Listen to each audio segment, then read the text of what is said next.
Hi hello Telangana రాష్ట్ర ప్రజలందరికీ నమస్తే, గుడ్ మార్నింగ్, శుభోదయం. ఈ రోజు మన వరంగల్ వాయిస్ తెలుగు దినపత్రికలో మెయిన్ పేజ్ అండ్ వార్తా విశేషాలు ఎట్లా చూద్దాం. దయచేసి వ్యూవర్స్ అందరూ ఛానల్ని సబ్స్క్రైబ్ చేయండి, వీడియోని లైక్ చేయండి, మీ యొక్క సోషల్ మీడియా గ్రూప్స్లో షేర్ చేయండి, మమ్మల్ని ఆదరిస్తారని చెప్పేసి కోరుకుంటూ వార్తా వివరాల్లోకి వెళ్దాం. 26 నుంచి శాకంబరి 15 రోజుల పాటు నిర్వహణ, భద్రకాళి దేవస్థానంలో ఏర్పాట్లు చేస్తున్న సిబ్బంది అన్నట్టు మనం చూసుకోవచ్చు. ఏదైతే ఉన్నటువంటి మరి ఆలయ సిబ్బంది అధికారులు కలిసి ప్రోగ్రామ్ ని స్టార్ట్ చేయడం జరుగుతుంది. సో దాని గురించి సమీక్ష మీటింగ్ నిర్వహించేసుకొని సో ఏ విధంగా చేద్దాం. 26 తారీఖు నుంచి శాకంబరి వేడుకలు జరగనున్నాయి కాబట్టి పూజా కార్యక్రమంలో భాగంగా మరి అమ్మవారికి ఏ విధంగా ఘనంగా ఒక కార్యక్రమాలు నిర్వహిద్దామని చెప్పేసి సో వచ్చేటటువంటి భక్తులు ప్రజలు ఉంటారు కాబట్టి సో ఏ విధంగా మనము వాళ్ళకి ఫెసిలిటీస్ అందించాలి అని చెప్పేసి సో టోటల్ గా ఆ యొక్క ఆ కార్యక్రమం గురించి ఒక సమీక్ష నిర్వహించుకోవడం జరిగింది. సో ప్రజలకు ఇబ్బంది కలగకుండా సంతోషంగా కార్యక్రమం జరిగేటట్టు చేయాల్సిందిగా మేము కోరుతాం.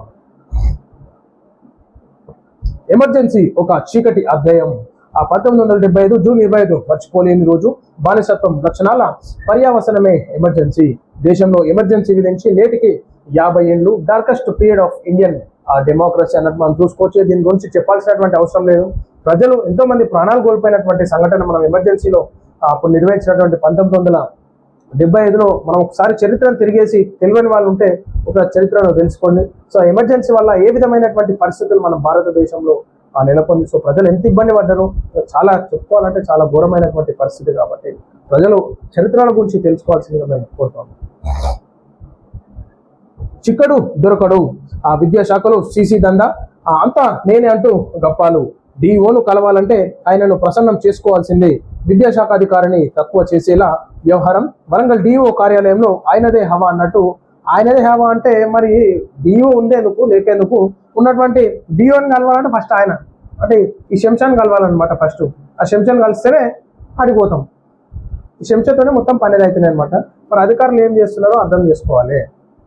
ఇటువంటి శంషాగాలను అంతా తీసేసి కొత్త స్టాఫ్ని పెడితే బాగుంటుంది. విద్యా వ్యవస్థను భ్రష్టు పట్టించడానికి ఈ విధమైనటువంటి అవినీతిగా ఎగబడుతున్నారు. వరంగల్ జిల్లా విద్యాశాఖాధికారి కార్యాలయంలో క్యాంప్ క్లర్క్ సీసీ హవా కొనసాగుతుంది. డిఓ ఛాంబర్ లోకి అడుగు పెట్టాలంటే ముందు ఆయనను ప్రసన్నం చేసుకోవాల్సిందే అన్నట్లుగా వ్యవహరిస్తున్నారు. ఆయనకు నమస్తే పెట్టి చెప్పినట్లే చేస్తేనే డిఓను కలిసేందుకు అనుమతి లభిస్తుంది. కాదు కూడదంటే నో పర్మిషన్. సార్ వీడియో నిన్నే లేకుంటే చేస్తాం రా, నిన్నే లేకుంటే చేస్తాం. ఏమనుకుంటున్నావు నువ్వు? నీ వల్ల ఎంత ఇబ్బంది పడుతున్నాడో రిపోర్టర్లు వచ్చినాక కల్పించేటటువంటి ప్రసక్తి లేదు. పెద్ద ఇది అనుకుంటున్నావు అదో లేకపోతే మొగుడు మీద తెలిసిపడ్డావా?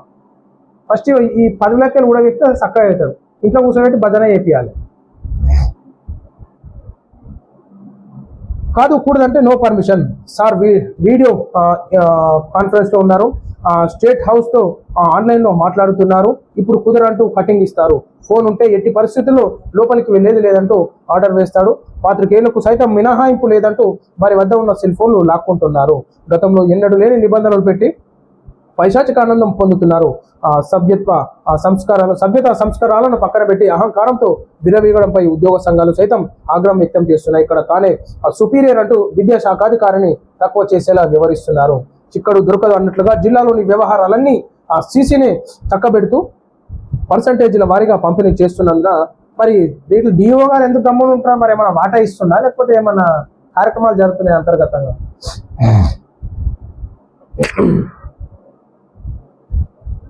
సీసీని చక్కబెడుతూ పర్సంటేజ్ల వారీగా పంపిణీ చేస్తున్నందునే హద్దుమీరి ప్రవర్తిస్తున్నారన్న ప్రచారం సాగుతుంది. అయితే తనకు వస్తున్నందునే డిఓ సైతం సీసీని వెనకేసుకొస్తున్నట్లు ఆరోపణలు ఉన్నాయి. ఇద్దరిని కూర్చోబెడితే అయిపోతుంది.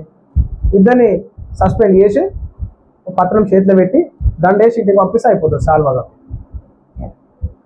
ఎట్లా పర్మిషన్లు వస్తున్నాయి? స్కూళ్ళకి గ్రౌండ్లు లేకపోయినా ఆడ విద్యార్థులకు వసతులు లేకపోయినా స్కూళ్ళకి పర్మిషన్ ఎట్లా వస్తున్నాయి? ఎన్ని ఎకరాలు ఉంది? ఏ స్కూల్ ఎట్లుంది? అవన్నీ బయటకు తీస్తాం. ఆ గురించి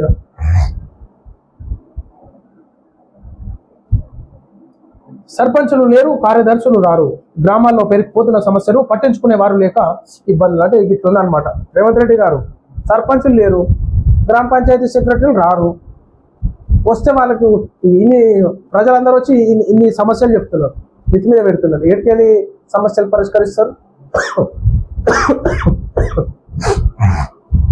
తొందరగా సర్పంచ్ ఎలక్షన్ ఇయ్యాలి రేపు అని కూడా సంవత్సరంన్నర 2 సంవత్సరాల దగ్గరకు వస్తుంది. గిరిజన ఆశ్రమ పాఠశాలలుగా మార్పు, గురుకులంగా అభివృద్ధి చేసేందుకు కృషి.